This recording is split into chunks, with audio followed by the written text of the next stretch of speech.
بالنسبة لك انك تشوف الاول الكيفا موجود ولا لا.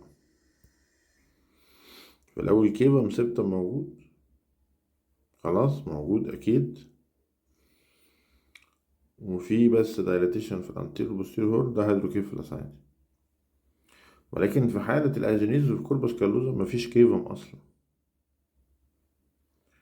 كل اللي موجود بس تير دروب ساين كولبوكيفالي بوستيريور هورن اوف ايه، لاترال او اتريم او بوستيريور هورن اوف لاترال فنتريكل. طيب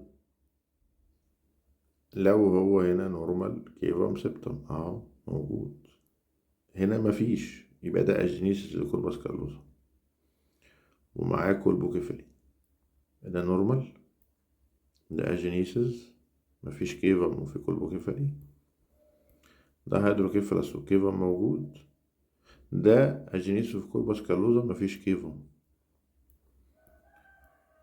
خلاص يبقى ده كيفم سيبتم بلوسيدم مش موجود ومعانا، يبقى دي اسهل طريقة. طبعا انك تعمل ريكونستراكشن البرين وتجيب الميد ساجيتال ده لكن صعب، يعني فيجواليزيشن كوربس كالوزوم في حد ذاته صعب، ولكن هيجي في الميد ساجيتال. لكن أنا عندي علامات تقول لي اذا كان الكيفم نفسه موجود ولا لا، يبقى في الحالة دي على طول فيها اجينيسيس اوف كوربس ايه، كالوزوم.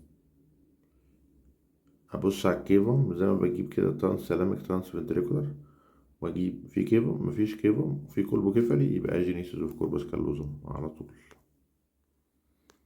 اجينيسيس.